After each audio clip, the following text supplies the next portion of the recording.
यार एक बारी मैं दिखाई दमा आ देख लो उस्मान भाई यार लेडीज नहीं है पता किते ज़हन च सोचो कि बिस्मिल्लाहिर्रहमानिर्रहीम अस्सलाम वालेकुम। रात का टाइम आ, हवा मतलब सर्दी जाती जाती ना एक बारी फिर अपना आप दिखाई जाती है।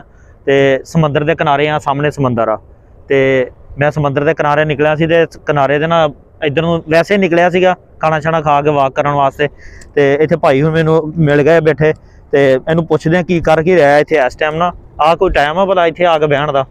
सरकार की गल इत्थे इस टाइम आके बह गए तुसीं? इस टाइम लाले दी जान समंदर ते बड़ी प्यारी हवा चल रही है जनाब। ओ यार ठीक है, हवा तो चलन दी है, लेकिन जुकाम वगैरह हो गया, मौसम चेंज होने दिया, जो जुकाम हो गया बुखार हो गया तो फिर की करेगा? भाईजान अल्लाह पाक माफ करे, अल्लाह पाक तंदुरुस्ती देवे। बाकी आमीन आमीन। एहतियात करनी चाहिए हाँ लेकिन अज ना कुछ हवा जी है ना वो इन्नी सर्द नहीं हैगी, ठंडी नहीं हैगी, तो इस करके ना असीं समंदर किनारे बैठे हैं। तो मौसम बड़ा प्यारा वा मौसम।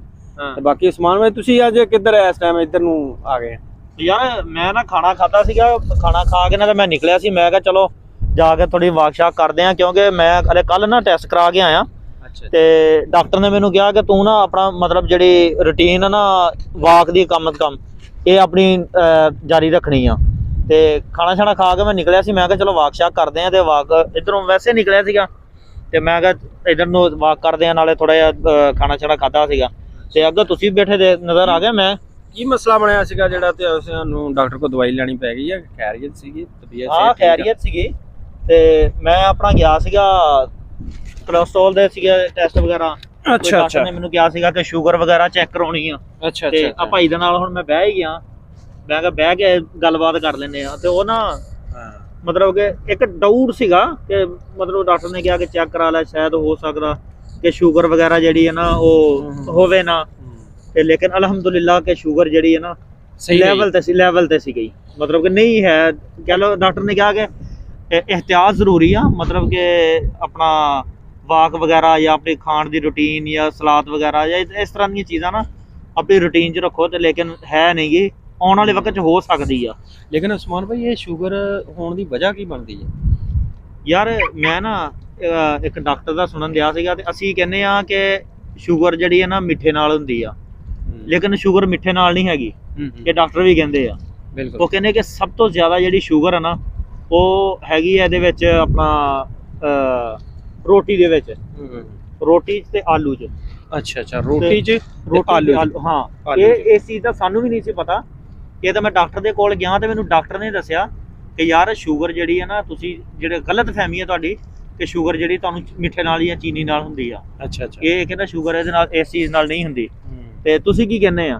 यार वो गल तुहाडी बिल्कुल सही है, गल काबिले गौर आ।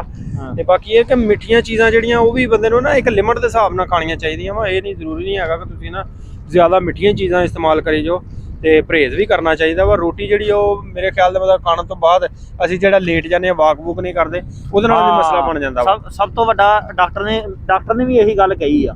डॉक्टर ने कहा कि सब तो वड्डा मसला जिहड़ा ना तुहाडा फूड दा, मतलब फूड खाने दा, खाना जिहड़ा असीं खा के ते उਸੇ टाइम लम्मे पै जन्ने ना, वाक नहीं करदे, ते मतलब ਉਹ ਜਿਹੜਾ ਖਾਣਾ ਤੁਹਾਡਾ ਹਜ਼ਮ ਨਹੀਂ ਹੁੰਦਾ, ਤੇ ਉਹ ਜਿਹੜੀ ਹੈ ਨਾ ਫਿਰ ਉਹ ਉਹਦੇ ਨਾਲ ਮਸਲੇ ਮਸਾਇਲ ਬਣਦੇ ਆ।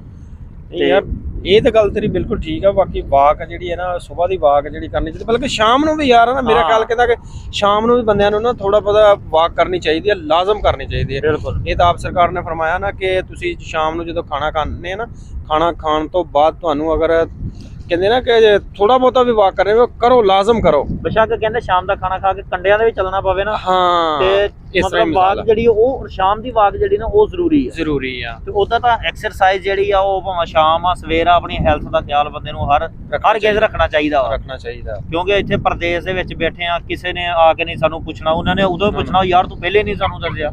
ਬਿਲਕੁਲ ਬਿਲकुल ਇਦਾਂ ਹੀ। ਕੀ ਕਹਿੰਦੇ ਤੁਸੀਂ ਇਸ ਬਾਰੇ? नहीं ये तेरी गल बिल्कुल सही है यार, एहतियात करनी चाहिए। हुण मौसम जिस तरह का मौसम चेंज हो रहा ना, ये नाल तुसीं ये देखो कि नज़ला जुकाम खांसी वगैरह वो होर छोटी मोटी बीमारी बुखार हो जाना, इस तरह का मसला बन जाता। लेकिन ये एहतियात जरूरी है। मैं भी हुण हवा चलदी है ना, मैं भी मास्क इस वजह तो ला के निकलिया कि मैनूं पता कि मैनूं जुकाम हो जाता। अच्छा अच्छा। जुकाम ना भी होवे ना तो मेरा नक जरूर पक जाता। तो मैं भी निकलिया, तो अगे तुसीं बैठे नज़र आ गए, तो मैं कहा चलो ਇੱਥੇ ਬਹਿ ਗਿਆ ਸੀ ਫਿਰ ਇੰਜੋਏ ਕਰਦੇ ਆ ਜਿਹੜੀ ਠੰਡ ਹੈਗੀ ਆ। ਬਹੁਤ ਅੱਛੀ ਗੱਲ ਆ ਜਨਾਬ, ਤੁਸੀਂ ਸਾਡੇ ਕੋਲ ਆਏ ਆ ਤੇ ਇਸੇ ਬਹਾਨੇ ਚਲੋ ਬੰਦਾ ਕੋਈ ਦਿਲ ਦੀ ਗੱਲ ਕਰ ਲੈਂਦਾ, ਹਾਲ ਹਵਾਲ ਇੱਕ ਦੂਜੇ ਨੂੰ ਪੁੱਛ ਲੈਂਦਾ। ਬੰਦਾ ਜਦੋਂ ਪ੍ਰਦੇਸ਼ ਚ ਆ ਜਾਂਦਾ ਨਾ ਤੇ ਬੰਦਾ ਯਾਰ ਕਿਸੇ ਟਾਈਮ ਦਿਲ ਉਦਾਸ ਹੋ ਜਾਂਦਾ ਵਾ, ਉਦਾਸ ਹੋ ਜਾਂਦਾ ਵਾ ਕਿ ਆਪਣਿਆਂ ਤੋਂ ਦੂਰ ਆ ਯਾਰ। ਕਿਸੇ ਟਾਈਮ ਬੰਦਾ ਆਪਣੇ ਆਪ ਨੂੰ ਨਾ ਮਹਿਸੂਸ ਕਰਨ ਵਾਸਤੇ ਜਦੋਂ ਉਦਾਸ ਹੁੰਦਾ ਨਾ ਤੇ ਫਿਰ ਆ ਜਿਹੜਾ ਸਾਡਾ ਸਮੁੰਦਰ ਨਾ ਇਹ ਸਾਥ ਦਿੰਦਾ ਹੀ, ਇਹ ਸਾਥ ਦਿੰਦਾ। ਇੱਥੇ ਬਹਿ ਕੇ ਪੱਥਰ ਇਹਦੇ ਵਿੱਚ ਸਿੱਟਦੇ ਰਹੀਦਾ ਤੇ ਕਦੀ ਇੱਕ ਸਿੱਟ ਲਿਆ, ਫਿਰ ਦੋ ਸਿੱਟ ਲਿਆ, ਫਿਰ ਬਹਿ ਕੇ ਸੋਚ ਲਿਆ। ਫਿਰ ਬਾਸ ਟਾਈਮ ਨਾ ਜ਼ਿਹਨ 'ਚ ਖਿਆਲ ਆਉਂਦਾ ਯਾਰ ਇੱਥੇ ਬੈਠੇ ਤੇ ਹੈਗੇ ਆ, ਕਿਉਂ ਨਾ ਅਸੀਂ ਕੁੰਡੀ ਲੈ ਕੇ ਆਈਏ ਤੇ ਇੱਥੇ ਬੈਠੇ ਨਾਲੇ ਕੋਈ ਕੁੰਡੀ ਸੁੱਟ ਕੇ ਕੋਈ ਮੱਛੀ ਇੱਕ ਅੱਧੀ ਫੜ ਲਿਆ ਕਰੀਏ। ਨਹੀਂ ਇੱਕ ਕਈ ਵਾਰੀ ਨਾ ਸਾਡਾ ਪ੍ਰੋਗਰਾਮ ਬਣਿਆ, ਲੇਕਿਨ ਇਹ ਕਹਿੰਦੇ ਕਿ ਹਲੇ ਮੌਸਮ ਨਹੀਂ ਹੈਗਾ ਮੱਛੀ ਦਾ ਨਾ, 4 ਦਿਨ ਠਹਿਰ ਕੇ ਨਾ ਹਲੇ ਹਵਾਵਾਂ ਚੱਲਦੀਆਂ ਤੇ ਉਹ ਠੰਡ ਆ ਨਾ ਤੇ ਇਸ ਵਜ੍ਹਾ ਤੋਂ ਮੱਛੀ ਨਹੀਂ ਹੈਗੀ। ਮੱਛੀਆਂ ਵੀ ਸੈਰੋ ਪਤਾ ਨਹੀਂ ਹੁਣ ਜਿਹੜੇ ਫੜਦੇ ਉਹਨਾਂ ਨੂੰ ਪਤਾ ਭਾਈ, ਇਹ ਚੀਜ਼ ਤਾਂ ਸਾਨੂੰ ਤਾਂ ਨਹੀਂ ਪਤਾ। ਅਸੀਂ ਵੈਸੇ ਨਾ ਕਦੀ ਫੜੀ ਨਹੀਂ ਹੈਗੀ, ਲੇਕਿਨ ਇਹ ਫੜਨੀ ਚਾਹੀਦੀ ਆ ਯਾਰ। ਵੈਸੇ ਕਹਿੰਦੇ ਸਿਹਤ ਵਾਸਤੇ ਮੱਛੀ ਵੀ ਬੜੀ ਅੱਛੀ ਚੀਜ਼ ਆ, ਖਾਣੀ ਚਾਹੀਦਾ। ਡਾਕਟਰ ਕਹਿੰਦੇ ਕਿ ਡੇਲੀ ਦਾ ਭਾਵੇਂ 1-2 ਪੀਸ ਖਾਓ, ਲੇਕਿਨ ਖਾਓ ਜ਼ਰੂਰ। ਤੇ ਮੇਰੇ ਮੂੰਹ ਤੇ ਮਾਸਕ ਲਗਾ ਯਾਰ, ਇਸ ਚੀਜ਼ ਦਾ ਮਾਈਂਡ ਨਾ ਕਰਿਓ ਹਵਾ ਦੀ ਵਜ੍ਹਾ ਤੋਂ, ਕਿਉਂਕਿ ਤਬੀਅਤ ਥੋੜੀ ਜਿਹੀ ਨਾ ਅਪਸੈਟ ਆ, ਇਸ ਵਜ੍ਹਾ ਤੋਂ ਮੈਂ ਮਾਸਕ ਲਾਇਆ। ਕੋਈ ਮਸਲਾ ਨਹੀਂ, ਤੁਸੀਂ ਮਾਸਕ ਲਾਇਆ ਕੋਈ ਮਸਲਾ ਨਹੀਂ ਆ। ਲੇਡੀਜ਼ ਨਹੀਂ ਹੈਗੇ ਤੁਸੀਂ, ਲੇਕਿਨ ਠੀਕ ਆ, ਅਸੀਂ ਇਸ ਚੀਜ਼ ਨੂੰ ਮਹਿਸੂਸ ਕਰਦੇ ਆ ਕਿ ਤੁਸੀਂ ਜੈਂਟਸ ਹੀ ਆ ਤੇ ਇਸ ਕਰਕੇ ਠੀਕ ਆ, ਕੋਈ ਨਹੀਂ ਮਾਸਕ ਲਾਇਆ। ਭਰਾਵੋ ਇਹ ਬੰਦਾ ਹੀ ਆ, ਲੇਡੀਜ਼ ਨਹੀਂ ਹੈ। ਅਗਰ ਤੁਸੀਂ ਕਹਿੰਦੇ ਆ ਨਾ ਤੇ ਤੁਹਾਨੂੰ ਮਾਸਕ ਲਾ ਕੇ ਬੰਦਾ ਦਿਖਾ ਦਿੰਦਾ ਆਪਣੇ ਨਾਲ। ਲੇਡੀਜ਼ ਯਾਰ ਇੱਕ ਵਾਰੀ ਮੈਂ ਦਿਖਾਈ ਦਵਾਂ, ਆ ਦੇਖ ਲਓ ਉਸਮਾਨ ਭਾਈ ਆ, ਲੇਡੀਜ਼ ਨਹੀਂ ਹੈ। ਪਤਾ ਕਿਤੇ ਜ਼ੇਨ 'ਚ ਸੋਚੋ ਕਿ ਬੰਦਾ ਯਾਰ ਲੇਡੀਜ਼ ਲੈ ਕੇ ਬੈਠਾ ਵਾ। ਨਹੀਂ ਮੁੱਛਾਂ ਇਹ ਜਿੰਸੀ ਆ ਯਾਰ, ਇਹ ਆਪਣਾ ਭਰਾ ਉਸਮਾਨ ਭਾਈ ਆ, ਇਹਦਾ ਮੇਲ ਆ ਫੀਮੇਲ ਨਹੀਂ ਆ। ਤੁਸੀਂ ਜਿਹੜੇ ਬੰਦੇ ਸਾਡੀ ਵੀਡੀਓ ਦੇਖ ਰਹੇ ਆ ਨਾ ਤੇ ਉਹਨਾਂ ਭਰਾਵਾਂ ਅੱਗੇ ਰਿਕੁਐਸਟ ਆ ਯਾਰ, ਸਾਡੇ ਭਰਾ ਦੇ ਚੈਨਲ ਨੂੰ ਸਬਸਕ੍ਰਾਈਬ ਕਰੋ ਯਾਰ, ਲਾਈਕ ਕਰੋ ਯਾਰ। ਤੁਹਾਨੂੰ ਅੰਗੂਠਾ ਦਿਖਦਾ ਯਾਰ ਤੁਹਾਡਾ ਆ ਮੇਰਾ ਖਿਆਲ ਇਧਰਲੇ ਖੱਬੀ ਸਾਈਡ ਦੇ ਨਾ ਥੱਲੇ ਯਾਰ, ਖੱਬੀ ਸਾਈਡ ਦੇ ਥੱਲੇ ਨਾ ਦੇਖਿਓ ਲਾਲ ਜਿਹਾ ਨਿਸ਼ਾਨ ਹੋਣਾ। ਲਾਲ ਨਹੀਂ ਉਹ ਲਾਲ ਨਿਸ਼ਾਨ ਇਹਨਾਂ ਨੂੰ ਨਜ਼ਰ ਨਹੀਂ ਆ ਰਿਹਾ ਮੇਰੇ ਭਾਈ। ਅਗਰ ਲਾਲ ਨਿਸ਼ਾਨ ਹੁੰਦਾ ਤੇ ਇਹਨਾਂ ਨੂੰ ਨਜ਼ਰ ਆ ਜਾਂਦਾ ਯਾਰ। ਕਈ ਜਾਂ ਲਾਲ ਹੋਊਗਾ ਜਾਂ ਕਾਲਾ ਹੋਊਗਾ ਨਿਸ਼ਾਨ, ਉਹਨੂੰ ਦਬਾ ਕੇ ਨਾ ਨਾਲ ਉਹ ਨਾਲ ਟੱਲੇ ਦਾ ਨਿਸ਼ਾਨ ਆਉਣਾ, ਉਹਨੂੰ ਦਬਾ ਦਈਏ। ਹਾਂ ਸਾਜੀ ਇੱਕ ਚੀਜ਼ ਹੋਰ ਆ, ਕਾਲਾ ਕੱਪੜਾ ਕਹਿੰਦੇ ਕਿਸੇ ਜਾਨਵਰ ਤੇ ਵੀ ਪਾ ਦਿਓ ਨਾ ਤਾਂ ਆਵਾਮ ਨੂੰ ਬੜੀ ਦੂਰੋਂ ਨਜ਼ਰ ਆ ਜਾਂਦਾ ਵਾ ਯਾਰ, ਉਹ ਲੇਡੀਜ਼ ਤੁਰੀ ਜਾ ਰਹੀ ਆ। ਆ ਲਾਲ ਨਿਸ਼ਾਨ YouTube ਦੇ ਉੱਪਰ ਇਹ ਨਜ਼ਰ ਆ ਰਿਹਾ, ਬੈਲ ਘੰਟੀ ਵਾਲਾ ਨਿਸ਼ਾਨ ਨਜ਼ਰ ਆ ਰਿਹਾ ਵਾ, ਉਹ ਨਹੀਂ ਇਹਨਾਂ ਨੇ ਦਬਾਉਣਾ ਹੈਗਾ। ਇਹਨਾਂ ਨੇ ਉਹ ਲਾਲ ਨਿਸ਼ਾਨ ਨੂੰ ਸਬਸਕ੍ਰਾਈਬ ਨਹੀਂ ਕਰਨਾ ਹੈਗਾ ਕਿ ਯਾਰ ਸਾਡਾ ਭਰਾ ਵੀ ਕੋਈ ਤਰੱਕੀ ਕਰ ਲਵੇ। ਉਹ ਖੁਦਾ ਦੇ ਉਹ ਬੰਦੇ ਉਹ ਯਾਰ ਤੁਸੀਂ ਥੋੜਾ ਜਿਹਾ ਸਪੋਰਟ ਤਾਂ ਕਰੋ ਯਾਰ ਕਿਸੇ ਬੰਦੇ ਨੂੰ। ਤੁਹਾਡੀ ਸਪੋਰਟ ਤੋਂ ਬਗੈਰ ਇਹ ਬੰਦਾ ਕਾਮਯਾਬ ਨਹੀਂ ਹੈਗਾ। ਅਗਰ ਤੁਸੀਂ ਸਪੋਰਟ ਕਰੋਗੇ ਤੇ ਬੰਦਾ ਕਾਮਯਾਬ ਹੋਏਗਾ। ਬਿਲਕੁਲ ਯਾਰ, ਤੁਹਾਡੀ ਮੁਹੱਬਤ ਦੀ ਜ਼ਰੂਰਤ ਆ ਯਾਰ, ਥੋੜੀ ਬਹੁਤੀ ਕਰ ਦਿਓ ਯਾਰ, ਕੁਝ ਨਹੀਂ ਹੋਣ ਲੱਗਾ। ਜਿਹੜੇ ਬੰਦੇ ਤੁਸੀਂ ਉਹਨਾਂ ਬੰਦਿਆਂ ਨੂੰ ਸਪੋਰਟ ਕਰਦੇ ਆ ਜਿਨ੍ਹਾਂ ਨੂੰ ਸਪੋਰਟ ਦੀ ਜ਼ਰੂਰਤ ਨਹੀਂ ਹੈਗੀ ਇਸ ਟਾਈਮ, ਉਹ ਫਾਰ ਯੂ ਤੇ ਚੱਲ ਰਹੇ ਨੇ, ਤੁਸੀਂ ਫਿਰ ਵੀ ਉਹਨਾਂ ਨੂੰ ਸਪੋਰਟ ਕਰ, ਲੇਕਿਨ ਕਿਸੇ ਮਾੜੇ ਬੰਦੇ ਨੂੰ ਵੀ ਸਪੋਰਟ ਕਰੋ ਕਿ ਯਾਰ ਉਹਦਾ ਵੀ ਨਿਜ਼ਾਮ ਚੱਲ ਸਕੇ ਯਾਰ। ਉਹ ਵੀ ਆਪਣੀ ਵਲੋਗਿੰਗ ਕਰ ਸਕੇ। ਇਸ ਚੀਜ਼ ਦਾ ਅਸੀਂ ਗਾਰੰਟੀ ਨਾਲ ਕਹਿ ਸਕਦੇ ਹਾਂ, ਸਾਡੀ ਵੀਡੀਓ ਦੇ ਵਿੱਚ ਕਦੀ ਇਸ ਤਰ੍ਹਾਂ ਦਾ ਨਹੀਂ। ਅਲਹਮਦੁਲਿਲਾ ਉਸਮਾਨ ਭਾਈ, ਮੈਂ ਤੁਹਾਡੇ ਚੈਨਲ ਤੇ ਤੁਹਾਡੀਆਂ ਵੀਡੀਓ ਦੇਖੀਆਂ ਵਾ, ਉਹਦੇ ਵਿੱਚ ਨਾ ਕੋਈ ਐਸੀ ਤੁਸੀਂ ਕਿਸੇ ਮਜ਼ਹਬ ਨੂੰ ਹਿੱਟ ਕੀਤਾ, ਨਾ ਕੋਈ ਐਸੀ ਗਲਤ ਵੀਡੀਓ ਪਾਈ ਹੋਈ ਆ ਜਿਹਦੇ ਨਾਲ ਯਾਨੀ ਕਿ ਤੁਹਾਨੂੰ ਸ਼ਰਮਿੰਦਗੀ ਦਾ ਸਾਹਮਣਾ ਕਰਨਾ ਪਵੇ। ਵੀਡੀਓ ਠੀਕ ਆ, ਹਰ ਚੀਜ਼ ਠੀਕ ਆ, ਪਤਾ ਨਹੀਂ ਪਰ ਸਾਡੀ ਆਵਾਮ ਯਾਰ ਵੈਸੇ ਇੱਕ ਚੀਜ਼ ਆ, ਜਿਹੜੇ ਗਲਤ ਵੀਡੀਓ ਪਾਉਂਦੇ ਨੇ ਜਾਂ ਕੋਈ ਉੱਦਾਂ ਦੀ ਕੋਈ ਮੁਜਰਾ ਸ਼ੁਜਰਾ, ਉਹਨਾਂ ਨੂੰ ਆਵਾਮ ਬਹੁਤ ਲਾਈਕ ਕਰਦੀ ਆ। ਜਿਹੜੇ ਬੰਦੇ ਕੋ ਥੋੜਾ ਜਿਹਾ ਹਲਕੀ ਫੁਲਕੀ, ਜਿਨ੍ਹਾਂ ਨੂੰ ਚਲੋ ਸਾਨੂੰ ਨਹੀਂ ਬੋਲਣਾ ਆਉਂਦਾ ਯਾਰ, ਨਹੀਂ ਕੋਈ ਵਲੌਗਿੰਗ ਕਰਨੀ ਆਉਂਦੀ, ਲੇਕਿਨ ਯਾਰ ਤੁਸੀਂ ਸਾਨੂੰ ਕਮੈਂਟ 'ਚ ਦੱਸ ਤਾਂ ਸਕਦੇ ਆ ਨਾ ਕਿ ਯਾਰ ਤੁਹਾਡੀ ਆਹ ਗਲਤੀ ਆ, ਤੁਸੀਂ ਇਸ ਤਰ੍ਹਾਂ ਵੀਡੀਓ ਪਾਇਆ ਕਰੋ, ਤੁਸੀਂ ਇਸ ਚੀਜ਼ ਨੂੰ ਇਹ ਟ੍ਰੈਂਡ ਚਲਾਇਆ ਕਰੋ।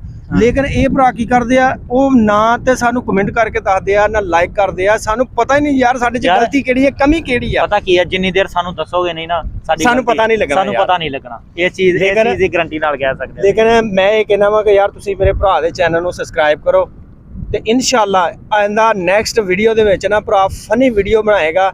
ਤੁਹਾਡੇ ਜਿਸ ਤਰ੍ਹਾਂ ਤੁਹਾਨੂੰ ਐਂਟਰਟੇਨਮੈਂਟ ਮਿਲੇਗਾ ਇਨਸ਼ਾਅੱਲਾ ਕਰੇਗਾ ਬੰਦਾ, ਲੇਕਿਨ ਇਹ ਕਿ ਤੁਸੀਂ ਇਸ ਭਰਾ ਨੂੰ ਸਪੋਰਟ ਕਰੋ ਯਾਰ। ਨੈਕਸਟ ਵੀਡੀਓ ਫਿਰ ਅਸੀਂ ਤੁਹਾਡੇ ਕਹਿਣ ਤੇ ਜਿਸ ਤਰ੍ਹਾਂ ਦੀ ਤੁਸੀਂ ਕਹੋਗੇ ਅਸੀਂ ਉਸੇ ਤਰ੍ਹਾਂ ਦੀ ਬਣਾਵਾਂਗੇ। ਹਾਂ ਇਹ ਵੀ ਲੇਕਿਨ ਇਹ ਨਹੀਂ ਹੈ ਕਿ ਅਸੀਂ ਯਾਰ ਸੈਡ ਆ ਜਾਂ ਦੁਖੀ ਆ ਜਾਂ ਇਸ ਤਰ੍ਹਾਂ ਦੀਆਂ ਵੀਡੀਓ ਪਾਈਆਂ, ਲੇਕਿਨ ਸਾਨੂੰ ਪਤਾ ਹੈਗਾ ਕਿ ਸਾਡੇ ਤੋਂ ਵੱਧ ਦੁਖੀ ਹੈਗੇ ਆ।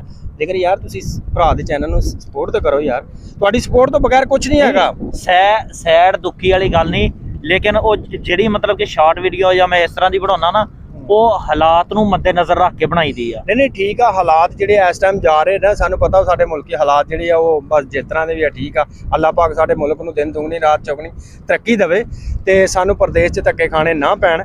ਬਾਕੀ ਇਹ ਕਿ ਇਨਸ਼ਾਅੱਲਾ ਬਫਜ਼ਲ ਖੁਦਾ ਅੱਲਾਹ ਨੇ ਚਾਹਿਆ ਨਾ ਤੇ ਉਸਮਾਨ ਭਾਈ ਤੁਹਾਡਾ ਚੈਨਲ ਗਰੋ ਕਰੇਗਾ ਯਾਰ, ਇਨਸ਼ਾਅੱਲਾ। ਇਹ ਆਵਾਮ ਨੇ ਅੱਜ ਦੇਖਿਓ, ਆਹ ਵੀਡੀਓ ਦੇਖਣਗੇ ਆਵਾਮ ਤੇ ਜ਼ਰੂਰ ਸਪੋਰਟ ਕਰੇਗੀ ਯਾਰ, ਸਬਸਕ੍ਰਾਈਬ ਵੀ ਕਰੇਗੀ, ਸਬਸਕ੍ਰਾਈਬ ਕਰੇਗੀ, ਲਾਈਕ ਵੀ ਕਰੋ, ਇਨਸ਼ਾਅੱਲਾ ਕਰੇਗੀ। ਤੇ ਅਗਲੀ ਵੀਡੀਓ ਦਾ ਵੀ ਦੱਸਣਗੇ ਕਿਹੜੀ ਕਿਸ ਤਰ੍ਹਾਂ ਦੀ ਸਾਨੂੰ ਵੀਡੀਓ ਚਾਹੀਦੀ ਆ। ਆ ਜਿਹੜੇ ਬੰਦਾ ਦੇਖ ਰਿਹਾ ਨਾ ਵੀਡੀਓ, ਇਹ ਬੰਦਾ ਲਾਜ਼ਮੀ ਸਬਸਕ੍ਰਾਈਬ ਕਰੇਗਾ। ਇਹ ਦੇਖ ਰਿਹਾ ਯਾਰ, ਆ ਦੇਖ ਸਬਸਕ੍ਰਾਈਬ ਕਰਨ ਲੱਗਾ ਯਾਰ, ਪਰੇਸ਼ਾਨ ਕਰ ਦਿੱਤਾ। ਓਕੇ ਕਰ ਉਸਤਾਦ, ਆ ਬੈਲ ਵਾਲੇ ਬਟਨ ਨੂੰ ਨਪਾਈ ਯਾਰ। ਹਾਂ ਠੀਕ ਹੋ ਗਿਆ। ਅਗਲੀ ਵੀਡੀਓ ਦਾ ਨੋਟੀਫਿਕੇਸ਼ਨ ਤੁਹਾਡੇ ਤੱਕ ਆਏਗਾ ਇਨਸ਼ਾਅੱਲਾ। ਓਕੇ ਮਿਲਦੇ ਆ ਨੈਕਸਟ ਵੀਡੀਓ ਦੇ ਵਿੱਚ। ਓਕੇ ਅੱਲਾ।